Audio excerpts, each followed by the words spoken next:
La course aux armements fait partie intégrante des relations internationales. Cependant, la participation à cette course a un coût économique énorme qui détourne des ressources au détriment de la résolution de divers problèmes, notamment sociaux. Mais cela n'empêche pas les superpuissances de continuer à participer à cette course.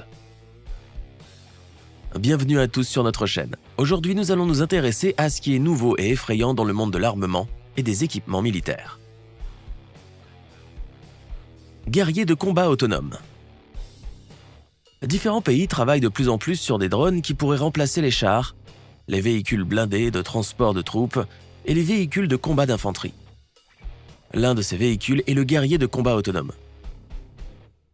La société allemande Rheinmetall a déclaré avoir créé un nouveau système basé sur la plateforme Weissel, véhicule de combat aérien léger chenillé pour les unités aéroportées.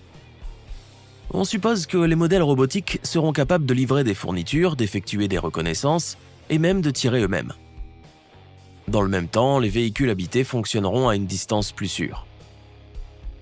Le guerrier de combat autonome peut être contrôlé directement, à distance, ou de manière autonome en programmant des points de repère sur une tablette. Il peut éviter les obstacles par lui-même et est également capable de suivre un mode convoi. À l'avenir, le véhicule recevra de nouvelles caractéristiques qui permettront une utilisation plus efficace de l'ACW en terrain accidenté. LAV 700.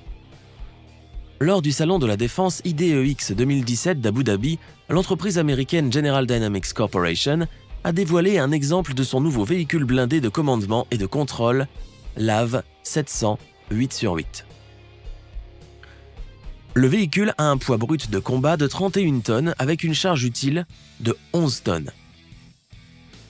Le LAV 700 est équipé d'un moteur diesel de 711 chevaux, couplé à une transmission automatique. Un haut niveau de mobilité tout-terrain est rendu possible par l'installation d'une suspension indépendante hydropneumatique réglable en hauteur. Le conducteur peut choisir entre une garde au sol normale, une garde au sol pour le transport ou une garde au sol accrue pour la protection contre les mines. Les caméras permettent d'avoir une vue d'ensemble de la situation. La protection contre les mines comprend un fond de coque en W ainsi qu'une protection balistique évolutive, des sièges rembourrés à absorption d'énergie et un système d'alerte par émission de lumière laser. Le LAV 700 est équipé d'un module de combat Kongsberg Protector télécommandé avec des mitrailleuses de 12,7 mm et 7,62 mm, ainsi que d'une mitrailleuse de 7,62 mm dans une tourelle manuelle à l'arrière. Les missiles PRSM.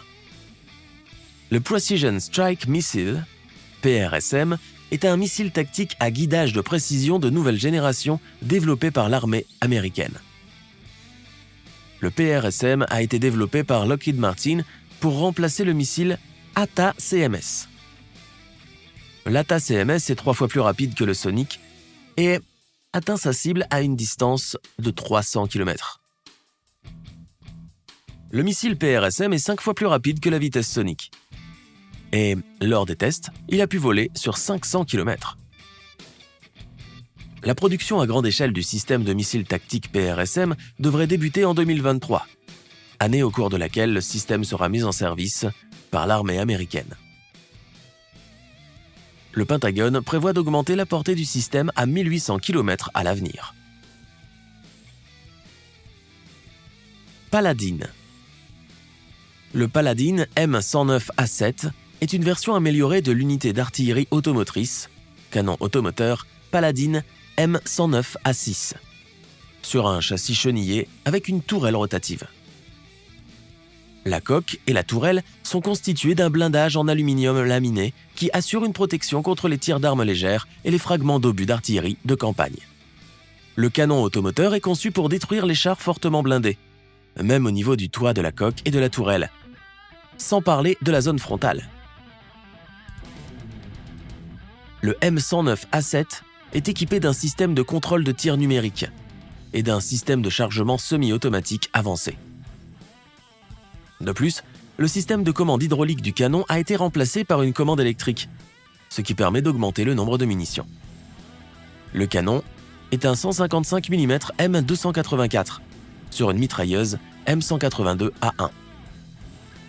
Le M109A7 a une cadence de tir maximale de 4 coups par minute. La portée est de 22 km avec des projectiles standards et de 30 km avec des grenades propulsées par fusée. Le châssis de base a été remplacé par un châssis amélioré, avec des éléments de suspension et une transmission HMPT 800 du M2 Bradley. La masse est passée à 36 288 kg avec la possibilité d'augmenter jusqu'à 50 tonnes si un blindage supplémentaire devait être fixé.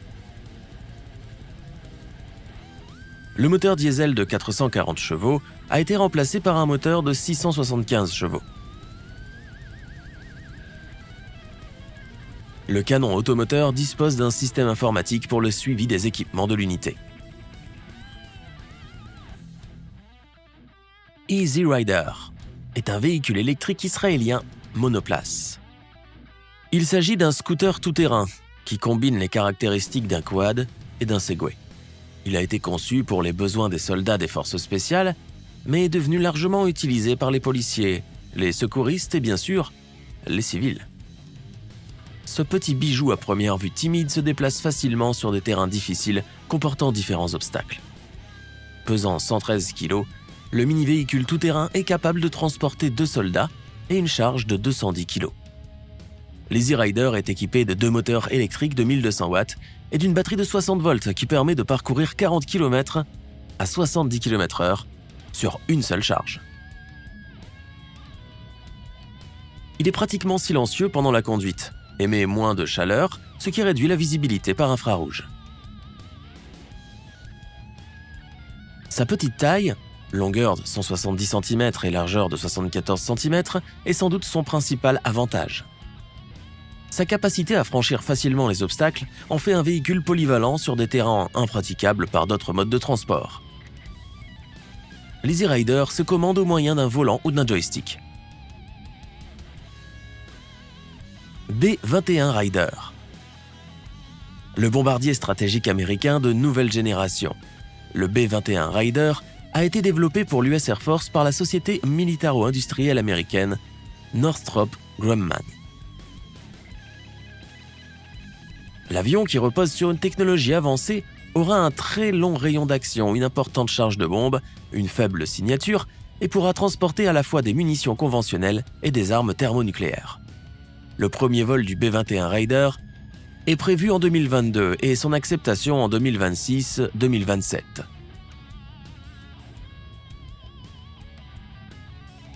Encastré dans l'aile et couplé en douceur aux prises d'air du cockpit, la forme caractéristique et la conception à 2 roues du train d'atterrissage principal suggèrent un avion plus petit et plus léger.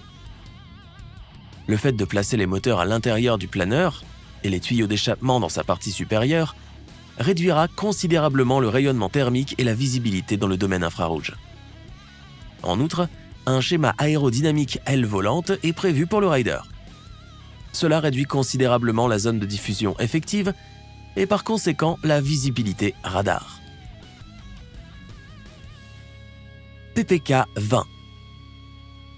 Le pistolet mitrailleur Kalachnikov 2020 a été présenté au grand public en 2020. Les nouvelles armes légères sont basées sur la mitraillette Vityaz SN produite en série à Ijevsk.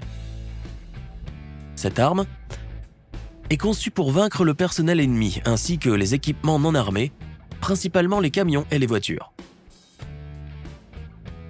Lors du développement du PPK-20, les concepteurs ont pris en compte toutes les remarques faites pendant la production en série du Vityaz SN. Le PPK-20 peut être équipé d'une crosse télescopique à 6 positions qui est repliée sur le côté gauche.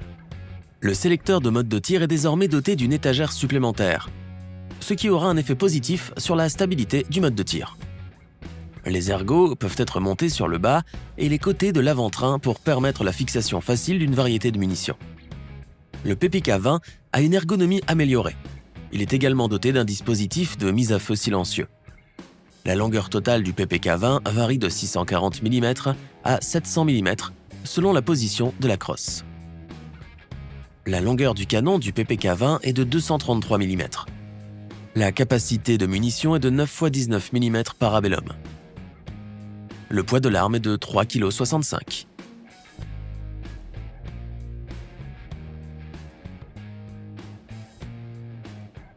Électromagnétique Railgun.